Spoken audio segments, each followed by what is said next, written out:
Hello friends, welcome to smart சமையலறை. இன்னைக்கு நம்ம வாழ்ந்துட்டு இருக்கிற சூழ்நிலையில அடிக்கடி நம்ம ஃபேஸ் பண்ற ஒரு பிரச்சனை குழந்தைங்களுக்கு அடிக்கடி சளி பிடிக்கிறது. அப்படி அடிக்கடி சளி பிடிச்சா குழந்தைங்களுக்கு எடை கூடுதல், வளர்ச்சி இது எல்லாமே தடைபடும். ஆனா அந்த சளி பிடிக்கிறத வீட்ல இருக்கிற 2 பொருள வச்சு எளிய முறையில எந்த ஒரு பக்க விளைவுகளும் இல்லாம வீட்டிலேயே எப்படி குணப்படுத்துறதுன்னு பார்க்கலாம் வாங்க. 6 சின்ன வெங்காயம் உரிச்சு எடுத்துக்கங்க. அதுக்கு 1 டேபிள் ஸ்பூன் பனங்கல்கண்டு வச்சுக்கோங்க. இப்போ பனங்கல்கண்டை மிக்சியில போட்டு லேசா பவுடர் ஆக்கி எடுத்துக்கலாம். ரொம்ப தூள் பவுடர் வேண்டாம். இந்த அளவுக்கு அரைச்சி எடுத்துக்கலாங்க. அதோட நம்ம உரிச்சு வச்சிருக்கிற சின்ன வெங்காயத்தையும் அதில் போட்டுட்டு லேசா அம்மியில் வச்சு நசுக்குனா எந்த அளவுக்கு நசுக்குவோமோ அந்த அளவுக்கு ஒரே ஒரு சின்ன சுத்து மட்டும் விட்டு எடுத்துக்கோங்க.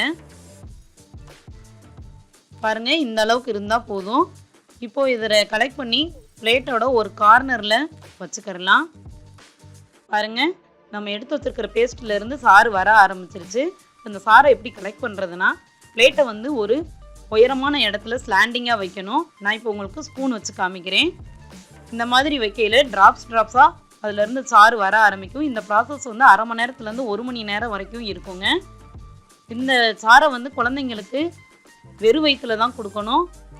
8 மாதத்துலேருந்து 2 வயசு வரைக்கும் இருக்கிற குழந்தைங்களுக்கு டீஸ்பூனில் 1 ஸ்பூன் கொடுத்தா போதுங்க. 2 வயசுலேருந்து 13 வயசு வரைக்கும் இருக்கிற குழந்தைங்களுக்கு 1 டேபிள் ஸ்பூன் கொடுக்கலாம். காலையில் வெறும் வயிற்றுல நீங்கள் கொடுத்ததுக்கப்புறம் ஒரு 1 மணி நேரத்துக்கு நீங்கள் எந்த ஃபுட்டும் கொடுக்கக்கூடாதுங்க. இது நீங்கள் சளி பிடிக்க ஆரம்பிக்கையிலேயே நீங்கள் கொடுத்தீங்கன்னா சீக்கிரமாக குணமாயிரும். இதை தொடர்ந்து நீங்கள் 3லேருந்து 5 நாள் கொடுத்து வர குழந்தைங்களுக்கு ரன்னிங் நோஸ் வழியாகவும் மோசன் வழியாகவும் சளியெல்லாம் வெளியில் போயிருங்க. செஸ்ட் கன்ஜெக்ஷன்லாம் இருக்காது. வீட்டிலேயே எந்த ஒரு பக்க விளைவுகளும் இல்லாமல் இயற்கையான முறையில் குழந்தைங்களுக்கு இந்த டானிக்கை கொடுங்க. இயற்கையோடு இணைவோம், நோயில்லா வாழ்வை பெறுவோம். செஞ்சு பார்த்துட்டு உங்கள் கமெண்ட் எனக்கு சொல்லுங்கள். தமிழ் இனியது, நம் சமையல் சுவை மிகுந்தது.